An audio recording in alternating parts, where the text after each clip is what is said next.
부활절은 성탄절과 함께 사실은 전 세계의 모든 교회가 지키는 굉장히 중요한 그런 절기입니다. 근데 혹시 그 하나님의 교회라고 들어보셨습니까? 예, 그 이단이죠. 근데 이 이단은요, 이 부활절을 안 지키고 뭘 강조하냐면 유월절, 유월절을 지켜야 된다고 합니다. 그러면서 어머니 하나님을 이제 막 얘기하는 그런 이단이죠. 그런데 이제 요 최근에 들어서는 어머니 하나님이라고 얘기하니까 좀 이상하긴 하잖아요. 어색하잖아요. 그러니까 이 표현이 좀 거부감을 든다고 이렇게 생각을 했는지 포교를 할 때 뭐라 그러냐면 이 용어를 잘 안 쓰고 기독교인들에게도 좀 익숙한 유월절을 많이 얘기를 합니다. 그러면서 뭐라고 얘기하냐면 여러분 유월절 지켜야 구원받습니다. 유월절 지켜야 천국 갑니다. 이런 얘기를 이제 하는 거예요. 아마도 이제 저희 그 집 근처에도 하나님의 교회가 있는데 이 부활절 근처가 돼서 무슨 맞불 작전 비슷한 그런 건지 더 열심히 전도를 하는 것 같아요. 포교죠, 포교. 열심히 하는 것 같아요. 근데 이제 저희 아내가요, 어떻게 만만해 보인 건지 그랬는지 잘 잡혀요. 네, 잘 잡힙니다. 지난번에도 한번 이제 이렇게 갖다 붙잡힌 거예요. 저기 하나님의 교회 아주머니들한테. 그러면 그냥 보통들은 어떻게 하냐면 괜찮아요, 저 교회 다녀요. 아니에요 이러고 가잖아요. 근데 이제 저희 아내는 그 순간에 이제 호기심이 발동을 해가지고 이 사람들이 도대체 왜 이렇게 이단에 빠져서 저렇게 열심히 하나 궁금하잖아요 또. 그래가지고 뭐 어쩌고 저쩌고 뭐 6월절 어쩌고 하는데 거기다 대고 물어봤대요. 뭐라고 물어봤냐면 안상홍이라는 교주가 하나님이라고 하더니만 그 사람이 죽으니까 그 아내를 어머니 하나님이라고 부르는 게 그게 말이 되냐? 그게 하나님이 죽으면 막 하나님이 교체되고 이러는 게 그게 믿어지시냐고 거기다 그렇게 물어본 거예요. 그러니까 이제 어떻게 됐겠습니까? 이제 아주머니들 얼굴이 막 우락부락해지고 대답은 못하면서 막 화를 내면서 뭐라 그러냐면요, 우리 하나님의 교회는 신문에도 나오는데 그게 거짓말이냐 그러면서 막 노발대발하는 거죠. 근데 이제 얼마 전에 부활절 앞두고 또 잡힌 거예요. 또 잡힌 거예요. 시장 갔다 오다 또 잡혔는데 이번에는 이제 시간이 뭐 없고 막 이래 빨리 집에 와야 돼가지고 그냥 교회 다녀 이러고 올려다가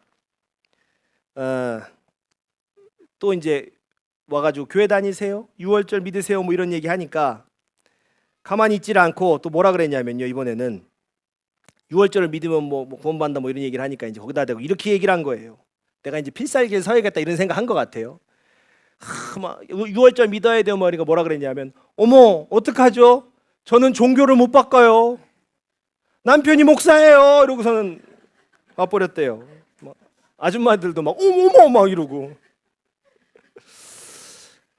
이 부활절 가까이 돼가지고 이단들도 막 극성을 부리는 걸 보니까 아마 그 사람들도 아는 것 같아요. 부활절이 우리 기독교인들에게 얼마나 중요한 절기인가를 아는 것 같아요. 그래서 방해하는 거 그런 작전이지 않을까. 참 부활절이라는 절기가 중요한 거는 우리뿐만 아니라 그 이단들도 아는 그런 거죠. 부활이라는 것은 기독교 신앙의 핵심 중의 핵심입니다. 그래서인지요, 교회 안에서 이 부활절은 축제와 같습니다. 아마도 오늘 뭐 전국 곳곳의 교회에서 부활의 기쁨, 부활의 환호 뭐 이런 것들로 아마 가득할 거예요. 그런데요, 우리의 환호와 우리의 부활의 기쁨과 이런 거랑은 좀 반대로 실제 부활의 장면을 다루고 있는 성경의 그 기록을 살펴보면 이 기록은요 전혀 축제 같지가 않아요. 오히려 어떤 내용들이 가득합니까? 근심과 걱정과 의심과 허망함이 텅 빈 무덤을 가득 채우고 있습니다. 오늘 본문을 보면요, 예수님의 시신이 없어졌다는 것을 처음 알게 된 여인들이 그 예수님의 시신이 보이지 않자 근심했다라고 기록을 해요. 그때 천사들이요, 예수님이 살아나셨으니까 그 내용을 전하면서 뭐라고 얘기하냐면 갈릴리에 계실 때에 너희에게 뭐라고 말씀하셨는지를 기억하라 라고 얘기를 하는 거예요. 갈릴리에 계실 때 예수님께서 하신 말씀이 어떤 말씀일까요? 우리 한번 같이 보겠습니다. 누가복음 9장 22절입니다. 같이 읽습니다. 시작. 이르시되 인자가 많은 고난을 받고 장로들과 대제사장들과 서기관들에게 버림받아 죽임을 당하고 제3일에 살아나야 하리라 하시고. 아멘. 예수님께서는요, 제3일에 살아나야 한다, 부활하신다라고 반드시 하실 거라고 말씀을 하셨습니다. 자, 이 말을 기억해낸 여인들이 어떻게 했냐면 제자들에게 가서 예수님의 부활의 소식을 전하는 거예요. 자, 제자들의 반응은 어땠을까요? 누가복음 24장 11절로 12절입니다. 같이 봅시다. 우리 같이 읽겠습니다. 시작. 사도들은 그들의 말이 허탄한 듯이 들려 믿지 아니하나 베드로는 일어나 무덤에 달려가서 구부려 들여다보니 세마포만 보이는지라 그 된 일을 놀랍게 여기며 집으로 돌아가니라. 아멘. 제자들에게 예수님의 부활의 소식이 어떻게 들렸다? 허탄하게 들렸다는 거예요. 이 허탄하게라는 것은 레로스라는 단어로요, 어처구니 없는 말, 쓸데없는 소리, 이런 의미예요. 그러니까 여인들이 와서 예수님이 부활하셨다라고 이 얘기를 전해주니까 제자들은요, 그 말을 어처구니 없는 말로 받아들였다는 거죠. 누가는 이어서 이런 기록을 해요. 베드로가 무덤으로 달려가서 시신이 없는 것을 보고 이 일을 놀랍게 여겼다, 이렇게 기록을 합니다. 자, 그런데요, 여기서 놀랍게가 어떤 단어로 기록되어 있냐면 다우마조라는 단어인데, 이게 이 이상하게 여겼다는 뜻이 어떤 뜻이냐면 부활이 놀라운 게 아니라 시신이 없는 게 이상한 거예요. 시신이 없는 것을 이상하게 여겼다는 거예요, 베드로가. 그러니까 지금 이 누가복음에 누가가 설명하고 있는, 기록하고 있는 그 부활의 현장에는요, 어떤 기쁨도 없는 거예요. 어떤 환호도 없습니다. 예수님의 시신이 없어졌다는 근심, 허망함, 부활? 무슨 말도 안 되는 소리냐는 비웃음만이 거기에 있는 거예요.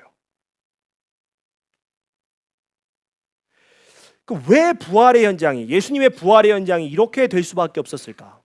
왜 이런 모양이었을까? 자, 본문을 다시 한번 차분히 살펴보면 천사들은요, 예수님의 시신이 없어졌다라고 근심하고 있는 여인들에게 뭐라고 얘기하냐면 예수께서 갈릴리에서 어떤 말씀을 하셨는지 기억해라, 이렇게 얘기를 해주고 있는 거예요. 그럼 이건 어떤 의미냐는 거예요. 주님의 부활을 목격한 이 여인들, 그 여인들의 상황이 예수님께서 말씀하셨던 거, 그 부활의 말씀, 그걸 까맣게 잊고 있었다는 거죠.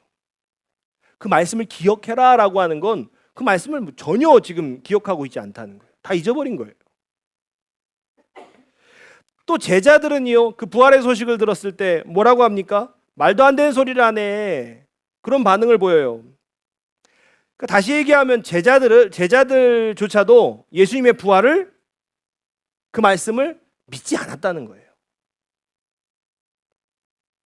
주님께서 부활하실 수 있다는 부활의 능력을 전혀 기대하지 않고 있었다는 것입니다. 자, 부활의 현장이요, 예수님의 부활의 현장이 기쁨과 축제의 자리가 되지 못했던 그 이유는 예수님을 따르던 이들이요, 주님께서 약속하신 그 약속의 말씀을 전혀 믿지를 않았고 또 부활의 능력을 전혀 기대하지 않았기 때문이에요. 그러니까 부활이라는 것은요, 애초부터 누구도 기대하지 않은 사건이었고 누구에게도 축하받거나 환영받지 못한 사건이었던 것입니다.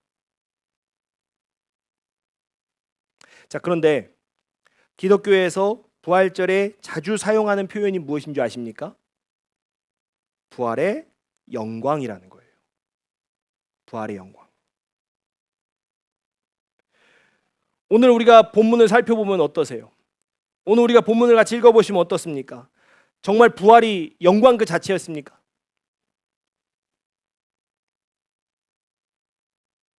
텅 빈 무덤에서 불안에 떨고 있는 여인들,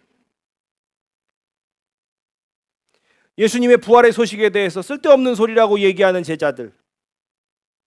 성경은요, 부활의 현장에는 어떤 영광스러움도 없었다는 것을 기록하고 있는 거예요. 어떤 영광도 없이 정말 홀로 무덤문 열고 나오신 주님. 그 주님은요, 부활의 말씀을 믿지도 않고 부활의 능력을 기대하지 않았던 그 제자들에게 가장 먼저 찾아가십니다. 우리가 이제 이 말씀을 쭉 보면서요, 확인할 게 있습니다. 먼저 확인해 봐야 될 게 있어요. 과연 제자들에게 부활의 신앙이라는 것이 있었냐는 거예요. 예수께서 분명히 십자가 죽음이 그 부활의 그 십자가 죽음 이후에는 분명히 부활하실 것을 말씀하셨는데 그 말씀을 믿은 적도 없고 그래서 부활을 기대하지도 않았고 부활의 소식을 듣고도 말도 안 된다고 말도 안 되는 소리라고 그렇게 얘기하고 있던 제자들에게 과연 부활 신앙이라는 것이 있었냐는 것입니다. 제자들에게요, 부활 신앙은 없었습니다. 그럼 기독교가 부활절마다 가르치는 그 부활 신앙은 뭐냐는 거예요. 부활의 현장에 있었던 그 제자들 자체가 부활에 대한 믿음이 없었는데 도대체 우리가 가져야 되는 부활 신앙은 뭐냐는 거예요. 자, 우리가 요한복음 말씀을 좀 살펴보도록 하겠습니다. 요한복음 20장 27절로 29절입니다. 같이 한번 읽겠습니다. 시작. 그리고 나서 도마에게 말씀하셨다. 내 손가락을 이리 내밀어서 내 손을 만져보고 내 손을 내 옆구리에 넣어보아라. 그래서 의심을 떨쳐버리고 믿음을 가져라. 도마가 예수께 대답하기를 나의 주님 나의 하나님 하니 예수께서 도마에게 말씀하셨다. 너는 나를 보았기 때문에 믿느냐? 나를 보지 않고도 믿는 사람은 복이 있다. 아멘. 예수님은요, 부활을 믿지 못하는 이 도마에게 직접 만져보라고 합니다. 그리고 여기에서 의미심장한 말씀을 남기시는 거예요. 너는 나를 보았기 때문에 믿느냐? 나를 보지 않고도 믿는 자는 복이 있다. 여러분, 주님을 직접 만져보고 여기 구멍이 있네, 여기 찔린 자리가 있네, 직접 만져보고 나서 부활을 믿은 거예요. 그거 믿는 게 아니잖아요. 그건 뭡니까? 사실 확인이에요. 사실 확인. 이 부활이 사실인지 아닌지 정확하게 가서 사실 확인한 겁니다. 그러니까 제자들이 보인 모습은 믿음이라고 보기보다는 이건 그냥 사실 확인일 뿐이에요. 주님은 여기서 너는 확인을 해야 믿지, 그러나 나를 보지 않고도 믿는 자는 복이 있다라고 말씀하십니다. 그럼 보지 않은 자가 누구입니까? 우리들이죠, 우리들. 부활신앙이라는 것은 주님을 보지 않은 우리들에게 요구되는 믿음인 거예요. 제자들에게 부활의 신앙이 없었던 가장 큰 이유가 무엇입니까? 부활의 말씀을 믿지도 않고 부활의 능력을 기대하지도 않았기 때문인 거예요. 그러면 우리에게 요구되는 이 부활의 신앙은 무엇일까요? 부활의 능력을 정말 믿는 거예요. 부활절이 돼가지고 예수 부활하셨습니다, 아멘, 이걸로 끝나면 안 되는 거예요. 부활 신앙을 가지려면 주님의 부활이 나와 상관이 있는 일이어야 되는 거예요. 상관이 있어야 돼요. 그동안 여러분 부활절 어떻게 보내셨습니까? 부활절 행사 준비하는 거, 계란 받는 거, 칸탄타 구경하는 거, 그거 말고요. 그거 말고 부활절은 어떤 상관이 있으셨어요?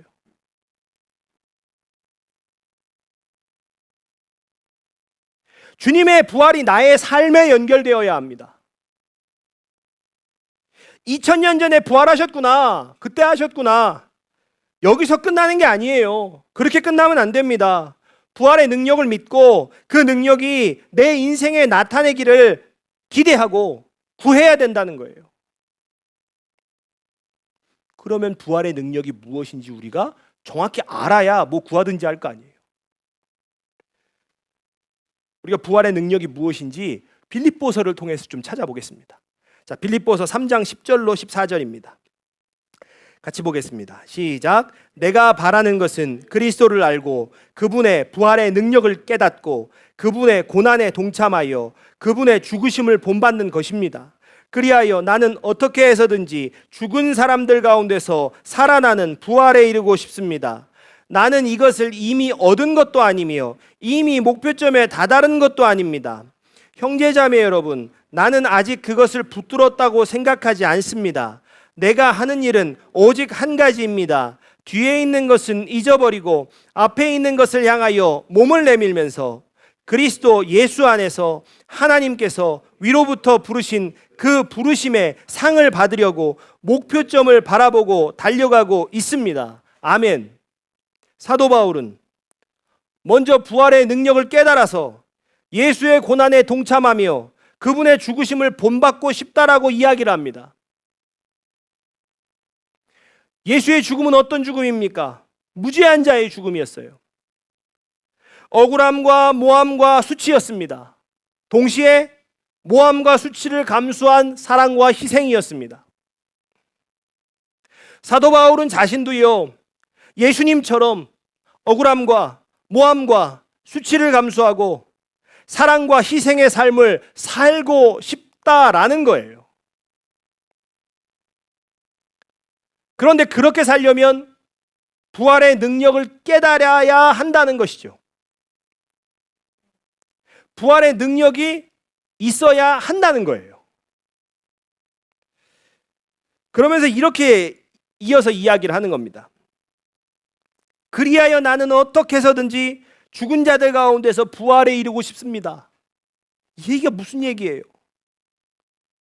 천국에 가고 싶다는 그 부활, 그 천국에 가고 싶다는 그 사도 바울의 얘기인데 이 얘기가 어떤 얘기예요?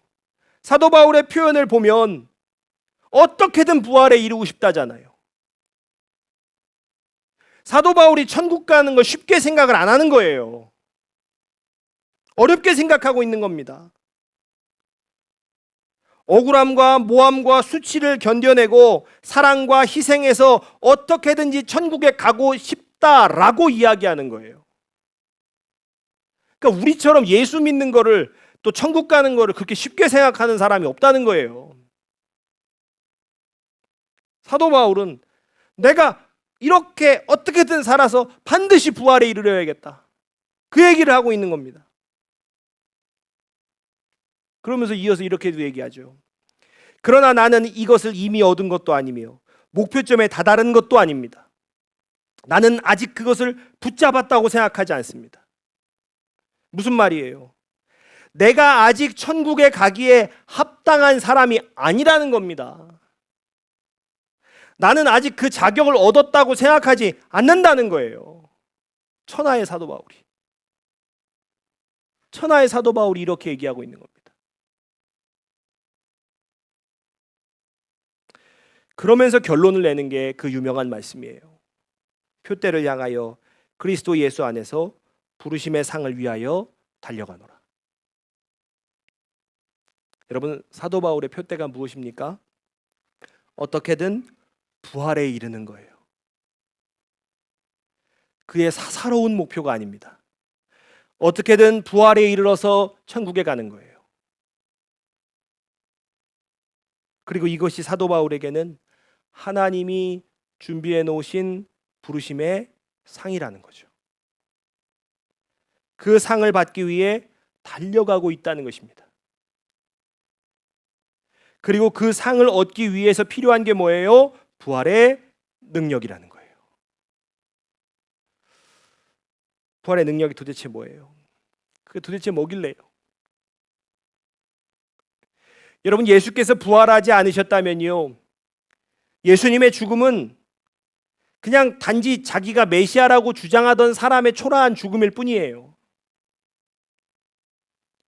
그러나 주님은 부활하심으로써 자신이 참된 하나님의 아들이심을 완벽히 증명해내셨습니다.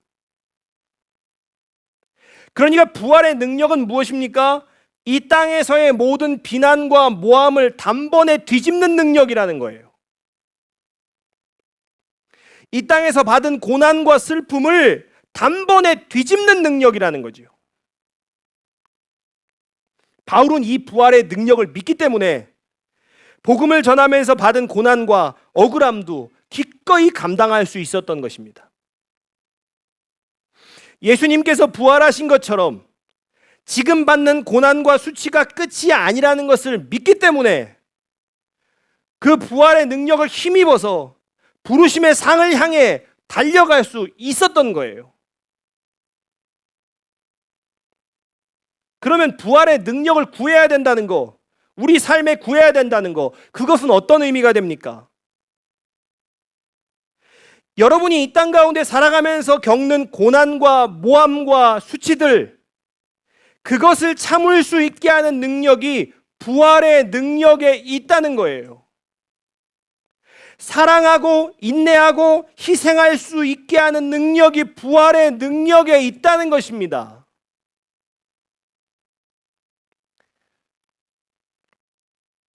만약에 바울이 그렇게 이루고 싶다는 그 부활이 없다고 생각하시면 여러분이 받은 고난과 모함과 수치들을요, 참지 마세요. 부활이 없으면.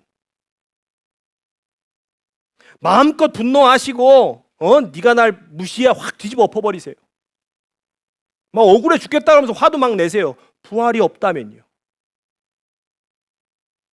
바울이 어떻게든 이루고 싶다라는 그 부활이 없다라고 생각하신다면요, 사랑하지 마십시오.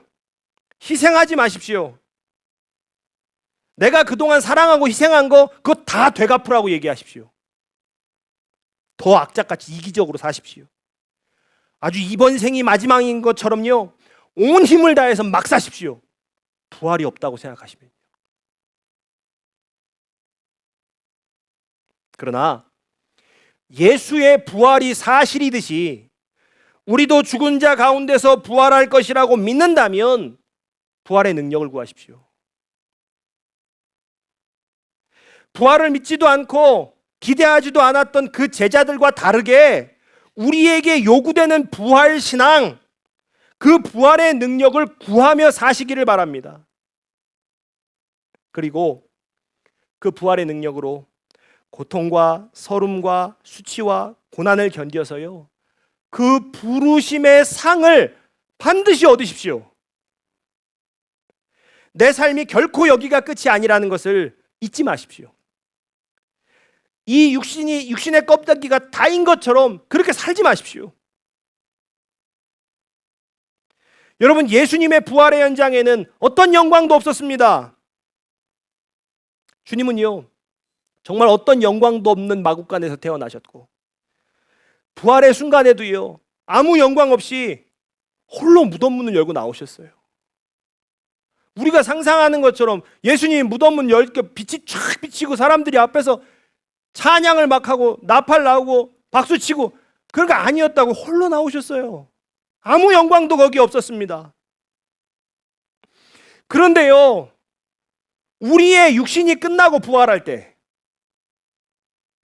우리의 육신의 삶이 끝나고 부활할 그때는요, 부활의 능력으로 부르심의 경주를 마친 자들에게 하나님께서 준비해 놓으신 상을 주신다는 거예요. 부르심의 상을. 그걸 디모데후서에서는 뭐라고 기록합니까? 의의 면류관이라고 기록해요.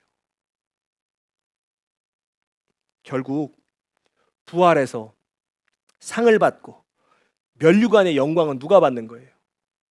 우리가 받는 거예요. 예수가 아니라 우리가 받는 겁니다. 결국 주님은 당신의 모든 영광까지도 우리에게 주신 거예요. 다 우리에게 주신 거예요. 주님은 오늘요, 온 세상에서 부활의 영광을 찬양하는 자들에게 말씀하고 싶으실 거예요. 나의 영광은 없다. 나의 영광은 너희들에게 준다.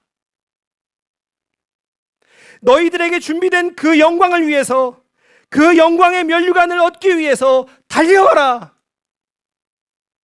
이것이 주님이 오늘 우리에게 주시는 부활의 메시지입니다. 여러분, 주님만 부활하신 게 아니에요.